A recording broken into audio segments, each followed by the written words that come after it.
이번 시간에는 6주차 내용 진행할게요. 6주차 내용 하기 전에 지난 시간하고 동일하게 복습 먼저 하고 그 다음에 본 수업에 진행하는 걸로 하겠습니다. 복습하기 전에 문제풀이 지난 시간에 냈던 문제가 두 문제가 있었죠. 그 두 문제는 예제 1번과 예제 2번인데 이러한 문제들은 많이 한 번씩은 꼭 풀어보셔야 돼요. 제가 자꾸 문제를 내주는 이유 중에 하나도 국가고시 시험 문제하고 유사한 것들로 문제를 내니까 항상 문제풀이는 꼭 해주시기 바랍니다. 자, 1번 한번 볼게요. 10의 마이너스 8승 쿨롱과 10의 마이너스 6승 쿨롱이 돼요. 그럼 Q1, Q2가 10의 마이너스 8승이고 10의 마이너스 6승이에요. 그 두 전하가 공기 중이래요. 공기 중이라면 입질론 우리가 S라고 하는 애가 약 1로 돼 있죠. 1로 돼 있으니까 얘는 문제풀이 따로 해줄 필요는 없고 그 중에 30cm가 떨어져 있다면 R이죠. 30cm가 떨어져 있다면 두 전화 사이에 작용하는 정전력이 힘이죠. 힘이 얼마냐라는 거예요. 자, 그 힘을 구할 때는 여러분들이 공식을 알아야 되는데 그 공식 자체가 우리가 9 곱하기 10의 9승 R 제곱분의 Q1, Q2였어요. 이 공식에다 그대로 대입만 하면 되죠. 이 공식에다 그대로 대입을 해주니까 9 곱하기 10의 9승 R 제곱인데 얘가 R이 몇이에요? 30cm죠. 그러니까 30cm니까 30 곱하기 10의 마이너스 2승 이렇게 하나가 있고 또 하나가 또 있다는 얘기죠. 30 곱하기 10의 마이너스 2승 이렇게 해서 풀어주시면 되겠죠. 기왕캐트는 10의 마이너스 8승 그리고 10의 마이너스 6승 이런 식으로 있어요. 자, 그러면 얘는 어떻게 풀어야 돼요? 얘를 먼저 풀어야 되니까 얘를 먼저 풀어보면 쉽게 좀 얘는 얘하고 없어지면 되겠죠. 그러면 3 곱하기 10의 마이너스 1승 얘도 3 곱하기 10의 마이너스 1승이 될 거예요. 그럼 3하고 3하고 곱해주니까 9 곱하기 10의 마이너스 2승이 되겠죠. 자, 그렇게 놓으면 10의 마이너스 2승은 얘는 9는 없어질 수가 있어요. 어떻게 얘하고 얘는 없어지겠죠. 그럼 10의 마이너스 2승만 위로 올려다 주면 돼요. 그럼 여기다 곱하기 10의 마이너스 2승이 위로 올라오니까 결론적으로 10의 마이너스 2승이 플러스가 되겠죠. 플러스가 되니까 10의 2승이 될 거고 그럼 요것만 풀어주면 되겠네요. 나머지는 다 없어질 거고 그럼 얘하고 얘는 10의 마이너스 14승이고 빼주니까 얘는 얘하고 얘하고 없어지니까 10의 마이너스 12승이 되겠죠. 10의 마이너스 11승하고 10의 마이너스 9승 없어지면 결론적으로 몇 승이 돼요? 10의 마이너스 3승이 되겠죠. 자, 10의 마이너스 3승 다시 얘기하면 10의 마이너스 3승 단위는 뉴턴이 된다라는 거 좀 알아두세요. 이런 식으로 문제는 풀어요. 깨끗하지 않으니까 다시 한 번만 쓸게요. 10의 마이너스 3승이 되더라. 그래서 답은 이렇게 나왔고 항상 국가고시 시험 문제 가서도 대부분 다 이 아래에 있는 9 곱하기 10의 중증이라고 했는데 얘를 없앨 수 있는 문제를 거의 다 내줘요. 그러니까 R제곱이라는 거는 거의 대부분 국가고시 문제에서도 계산기를 쓰지 않는 문제를 거의 다 내니까 왜냐하면 문제 하나당 1분에 한 문제씩은 풀어야 되는데 계산기를 쓸 수 있는 문제를 내버리면 여러분들이 풀 수가 없으니까 이렇게 싹 없어지는 이런 문제 형태로 나오고 대부분 다 뭐 이런 몇 승이냐 이런 걸로만 나오니까 좀 잘 기억해 주시고요. 예제 2번 같은 경우도 자 얘는 여러분들이 쉽게 문제를 낼 수 있는 거예요. 전개의 색이 2는 우리 알려줬었죠. 그게 뭐냐면 스쿨롱의 전화 하나짜리에서 나오는 거니까 전개의 색 2가 들어가 있는 볼트퍼미터라겠죠. R미터 좀 떨어진 점에서의 색이 전개의 색이 알려줬어요. 그리고 여기다가 전화 Q쿨롱을 알려줬네요. 그러면 우리 공식 기억나나요? F는 2Q다라는 공식을 냈었어요. 자, 그리고 단위는 다시 한번 얘기하지만 힘이니까 뉴턴이겠죠. 뉴턴이라는 거를 내놓고 자, 그대로 대입만 시켜주면 돼요. 전기색이 2가 5 곱하기 10의 5승이에요. 볼트퍼미터니까 환산해줄 단위는 없죠, 여기엔. 그리고 여기 보니까 여기에 뭐가 있어요? 3 곱하기 10의 몇 승이에요? 마이크로는 10의 마이너스 6승이죠. 여기다 곱하기 뭐를 해주는 거예요?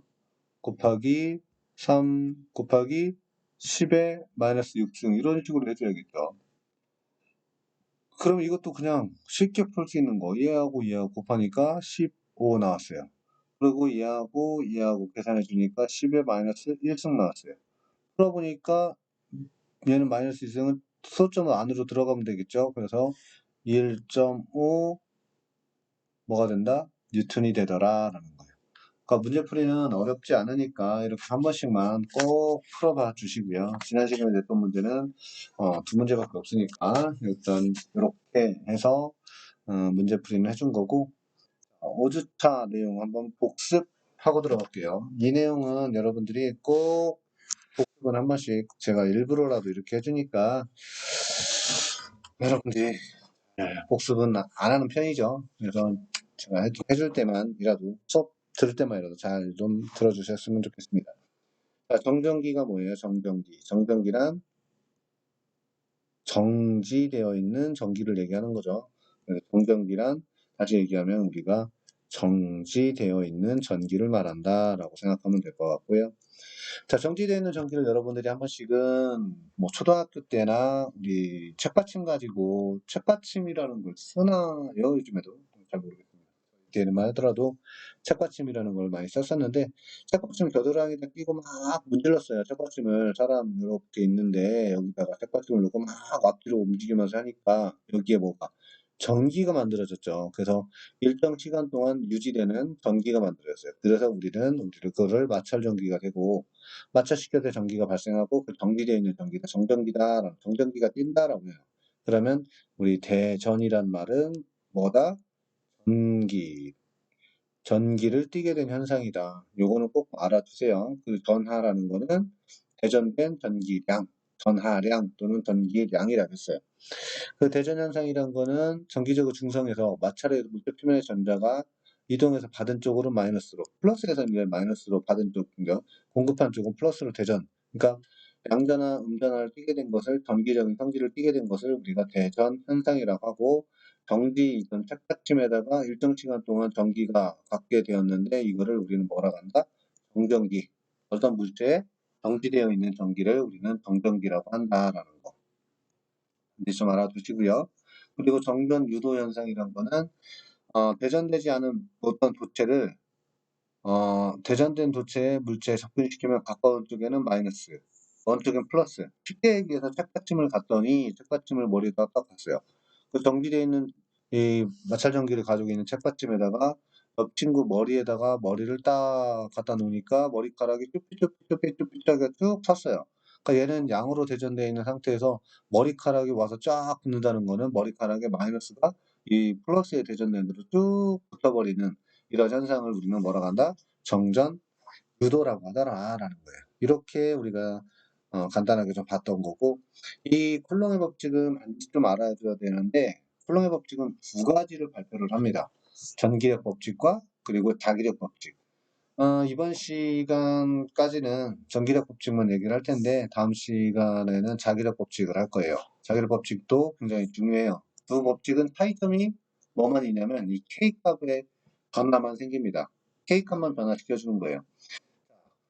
어떠한 뇌가 F는 다시 얘기하면 K R 제곱분의 Q1, Q2 라고 했어요. 그럼 여기까지는 동일한데 이 K값만 변화시켜준다라고 생각하면 돼요.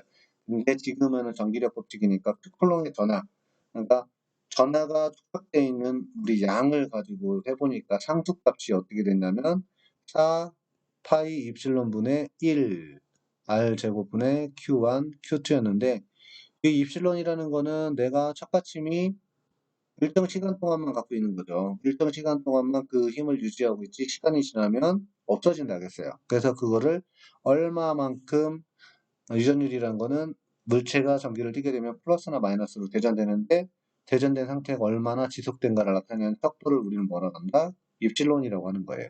이 입실론이라는 거는 공기나 입실론이라는 거 풀어보니까 입실론은 입실론 제로 곱하기 입실론 x라고 있었어요.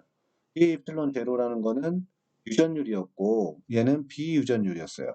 그럼 입실론 제로의 값은 공기나 진공 상태에서의 유전율의 값을 상수값으로 보니까 8.855 곱하기 10의 마이너스 12승이더라. 요거는 기억을 해주셔야겠죠. 그리고 입실론 제로 S의 값은 어떤 그 비율이라겠죠. 진공 유전율에 대한 어떤 매질의 값, 어떤 매질의 값이 들어가 있으면 얘에 대한 비율, 그래서 비유전율이라고 했는데 진공이나 공기 상태에서는 약 1이 나온다겠어요. 그러니까 얘는 따로 계산해 줄 필요가 없는데 어떤 매질이 들어가 있다면 그 매질 값에 값이 있으니까 그것까지 계산해 주시고요. 그래서 얘를 4파이 8.855 곱하기 12-12승분의 1이죠. 이걸 계산해 주니까 뭐가 나와? 9 곱하기 10의 9승이 나오더라. 요거죠. 이거를 계산해 주니까 결론적으로 요게 나왔어요. 근데 여기서 우리가 진공 중에서의 쿨롱의 법칙을 얘기한 거고, 사실은 진공이나 공기 상태보다 이 입실론 S의 값은 그냥 다 여기 있다고 생각하는 게 제일 좋아요. 있다고 생각하는데 얘가 진공이나 공기 상태에서의 값이 약 1이기 때문에 진공이나 공기 상태 얘는 1이기 때문에 따로 그냥 계산 안 주고 빼버린 것 뿐이지 여기에다 그냥 입실론 S 곱하기 R 제곱분의 Q1, Q2 이렇게 들어가는 게 더 좋습니다. 계산할 때는. 여기에다가 이걸로만 기억하지 말고 차라리 그냥 입실론 S가 여기에 있다. 이렇게 생각하면 돼요. 진공이나 공기 상태는 약 1이니까 그냥 1로만 계산해주면 되는 거고. 어떤 매질 중에 들어가 있다면 그 매질이라는 거는 우리가 쉽게 얘기하면 요겁니다. 여러분들도 전기를 만들려면 결론적으로 전기가 아니라 우리 뭐죠? 방사선가니까 방사선이 만들어지려면 이렇게 첫 번째 진공 상태를 유지해야 된다라는 게 있어요. 그래서 여기다가 전류를 흘려보내줬더니 쭉 열전자가 막 만들어지는 거고 전압을 딱 걸어주니까 수압이 올라가는 것처럼 전압이 딱 걸어주니까 전자들이 여기 가서 부딪혀요. 어디에? 텅스텐이라고 하는 타겟에 가서 부딪힙니다. 부딪히니까 여기에 뭐가 나와요? 쭉 엑스레이가 나오는 거예요. 엑스레이가 나오는 거를 우리가 사람의 머리를 찍는다든지 사지에 가서 촬영을 해보니까 어떤 필름면에 그대로 영상이 그대로 나타나는 거죠. 뼈가 이렇게 나타나는 거예요. 그러니까 우리가 엑스레이라는 걸 이렇게 이용하는데 결론부터 얘기하면 이 진공 상태를 유지해 놓은 데다가 강유전체라고 하는 매질을 여기다 넣어놔요. 왜? 밖으로 새어나오게 하는 나오지 않게 누설, 전류를 막아주는 역할도 해야 되고, 그래서 밖으로 뭐 이런 것들도 해야 되기 때문에 어떤 절연물을 집어넣어요. 절연물. 절연물을 넣어놓으니까 이런 것도 좀 알고, 그런 매질이 쉽게 얘기하면 이런 절연물이 될 거예요. 그래서 이런 것들도 좀 알아두시는 게 좋습니다. 그래서 엑스레이가 어떻게 만들어지는 원리는 전기를 통해서 만들어지는 거니까 간단하게 좀 알아두시고, CT나 이런 것들도 다 똑같이 뭐를 이용한다? 전기를 통해서 엑스레이를 만들어낸다. 이렇게 좀 이해해 주시는 게 가장 좋아요. 그래서 우리가 요거는 풀었었죠? 풀었었으니까 풀어주시고, 이거는 아까 풀었던 문제, 복습할 때 풀어줬던 문제니까 좀 알아주시고. 자, 그러면 어떤 전기라는 게 뭐냐? 전정력, 정전력 또는 전기력이 작용하는 공간이다라는 거예요. 자, 이게 무슨 얘기냐면 전기의 색이 E라고 그래요. 전기의 색이 E는 어떤 데가 이렇게 뭐가 있어요? Q쿨롱의 전하가 하나가 있어요. 이 하나짜리에서 힘이 어떻게 R미터점 떨어진 점에서 R미터 떨어진 점에서의 세기를 구해봐라. 쉽게 얘기하면 탁받침이 이렇게 있어요. 아까 우리 정전기를 만들어 놓은 전기를 만들어 놓은 상태에서 머리카락이 사람 머리에다 올려놨는데 좀 거리가 멀어요. R미터점 떨어진 점이 있어요.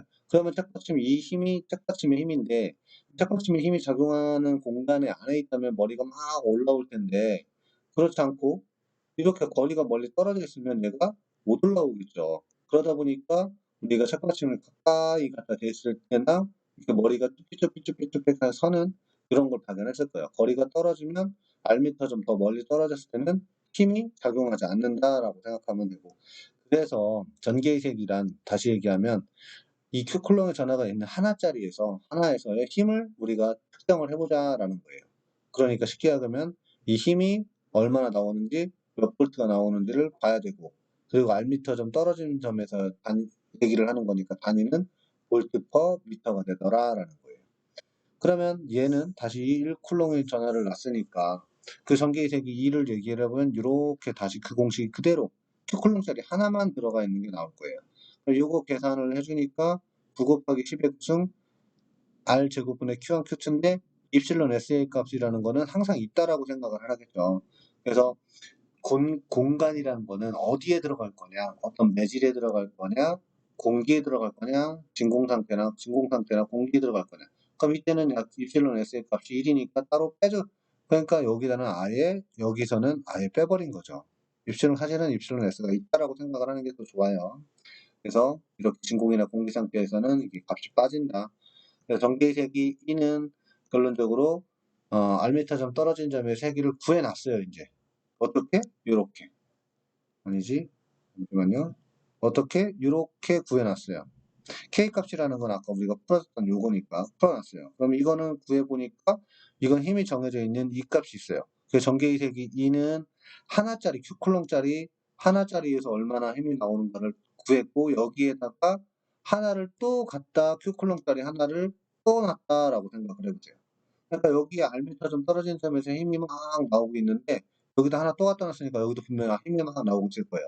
그러니까 두 개를 어떻게 하면 돼? 이거의 값을 구해놨으니까 2로 구해놨으니까 Q쿨롱짜리 하나가 더 들어왔으니까 결론적으로 여기다가 곱하기 Q쿨롱짜리 하나만 더 해주면 된다는 얘기예요. 그 힘은 그래서 F는 EQ다. 단위는 당연히 뉴턴이 될 거고 이런 식으로 여기 이것처럼 30kV/m의 전개 중에 그러니까 이 값이죠. 여기다가 Q쿨롱짜리 하나가 더 들어왔다. 그러면 힘을 구해봐라. 이러한 식의 문제가 좀 쉽게 풀 수 있는 문제니까 이러한 문제들이 좀 자주 나와요. 그래서 이런 것들도 꼭 반드시 기억해 주셔야 됩니다. 그래서 우리는 이거 풀었었고 전기력선이라는 거는 무수한 선들이 막 나오고 있어요. 우리가 전기를 얘기할 때 자석이랑 똑같이 생각을 해요. 그래서 쿨롱의 법칙 중에 첫 번째가 전기력 법칙이었고 두 번째가 뭐였어요? 자기력 법칙이라고 했어요. 그래서 전기력 법칙과 자기력 법칙을 발표를 했는데 그 자기력을 우리는 생각보다 많이 접해봤기 때문에 여기에 이 나오는 무수한 선들이 있죠. 전기력선이라는 거는 자기력선하고 똑같다라고 해요. 자석을 N극과 S극으로 놨을 때는 서로 막 끌어당기려고 하는 책받침에다가 자석을 밑에다가 이렇게 놨다면 그 위에 철가를 시켜 놨더니 이러한 형태로 우리가 만들어지더라라는 거예요. 그게 자기력의 힘이 이런 식으로 유지가 되고 있는 거고 플러스와 마이너스는 당연히 이렇게 서로 끌어당기려고 인력이 작용하는 거고 플러스와 플러스끼리는 서로 어떻게 돼? 밀어내는 청력이 발생을 하더라라는 거예요. 그래서 이런 것들 같이 좀 알아두시면 돼요. 인력, 끌어당기는 힘이죠. 그래서 이런 것들이 우리가 자석 가지고 실험해봤을 때 이런 것들이 나온다라는 거 우리가 초등학교 때 많이 했던 거니까 그렇게 좀 알아두시면 될 것 같아요. 자, 전기력선이라는 거는 플러스에서 출발해서 마이너스에서 끝난대요. 그리고 전기력선의 방향은 전기의 방향을 나타낸다. 전개란 뭐예요? 전기력이 미치고 있는 공간을 얘기하는 거죠. 그 힘이 얼마나 나오고 있는지. 이 밀도는 센 놈이 있고 약한 놈이 있을 거예요. 이 공간에서는 분명히 많이 있고 이 공간에서 좀 약해 있는데 그 밀도는 전개의 색이 힘을 나타내더라라는 거. 전기력선의 성질은 이렇게 한 번씩 꼭 읽어봐 주세요. 이런 것들은 꼭 알고 계셔야 됩니다. 양에서 출발해서 음으로 끝나고 장력이 있어서 수축하려고 한다는 얘기는 요거예요. 요거. 이게 무슨 냐면 제도를 특선을 가려고 하는데 어쨌든 플러스에 시작해서 마이너스로 수축 안으로 들어오려고 한다는 성질이 있다. 그러면은 되도록이면 수직으로 출입하려고 하고 전기의 방향은 전기력선의 방향이다라는 거. 그리고 같은 전기력선끼리는 반발한다. 이따가 나중에 배울 때 자기력선의 성질도 똑같이 나와요. 근데 얘는 성질이 똑같아요. 전기력선이나 자기력선의 성질이 똑같다라는 거. 자, 유전속이라는 거는 뭐냐? 전속, 다른 말로 전속이라고 하는데 이러한 무수한 전기력선을 합한 가상의 한계로 합한 가상의 선이다. 전기력선의 수는 전기의 색이 2라겠죠. 2 그리고 9의 표면적을 가지고 곱해주는데 왜냐면 동그라미에서 출발하기 때문에 그래요. 여기서 막 선들이 막 나오고 있는데 이걸 합한 가상의 선을 뭐라 하더라? 전속이라고 하더라. 그래서 이걸 곱해주니까 전개식 2에다가 그 공식을 다시 풀어보면 요거죠, 요거. 4파이 곱하기 입실론 분의 1 R제곱 분의 Q 하나에서 출발한다고 했으니까 Q. 일단 이거는 다 이렇게 구해놨어요. 그리고 구의 표면적을 곱하는 이유는 얘가 출발하는 것 자체가 원에서 출발하기 때문에 4파이 아래 제곱을 곱해주는 거예요. 구의 표면적이죠. 그 곱하는 표면적을 다 없애버리니까 결론적으로 뭐만 남아? 여기에 입실론 분의 1만 남는다라는 거예요. 다 없애주니까 없애주고 여기하고 다 없애주니까 결론적으로 뭐만 남아? 얘만 남더라. 입실론 분의 1 Q개가 남더라라는 거예요. 따라서 1쿨롱의 전하에서 나오는 거는 당연히 일반 유전체에서는 입실론 분의 1개. 왜? 일반 유전체라는 거는 여기 입실론이라는 거는 입실론은 입실론 제로 곱하기 입실론 x니까 이것까지 같이 다 포함시켜 준 거죠. 근데 진공이나 공기 상태에서는 얘 값이 없어지죠. 왜? 약 1이기 때문에. 그래서 입실론 제로분의 1개로 나오더라. 그래서 이 차이점이 있다는 걸 좀 알아두세요. 어떻게? 일반 유전체와 진공이나 공기 상태에서의 유전일의 값을 시험 문제에 종종 나타나요. 근데 1쿨롱짜리라고 했죠. 근데 이 문제는 2쿨롱의 전하에서 발생되는 전기력선의 수라겠죠. 일반 유전체에서는 당연히 그냥 입실론분의 Q개, 진공이나 공기 상태에서는 입실론 제로분의 Q개가 나타나더라. 차이점 뭐예요? 2쿨롱의 전하인 거고 얘는 1쿨롱이라고 했으니까 여기 값이 만 차이가 있다라는 거 정도만 좀 알아두시면 돼요. 자, 전석수 어쨌든 1쿨롱의 전하를 여기 나왔고 전속 밀도는 직각으로 통과하는 직각으로 그래서 여기 단위가 쿨롱 직각에서 면적을 얘기하는 거니까 가로 곱하기 세로가 되겠죠. 그래서 여기도 여기 곱하기 여기가 되니까 미터니까 미터 제곱이 나오는 거고 쿨롱의 전하가 나오는 거고 그래서 이렇게 풀어준다라는 거.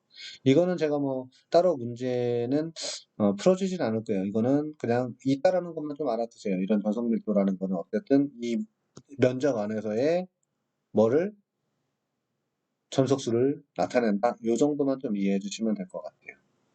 자, 이렇게 해서 복습 간단하게 해봤고요. 다음 시간은 수업을 진행하도록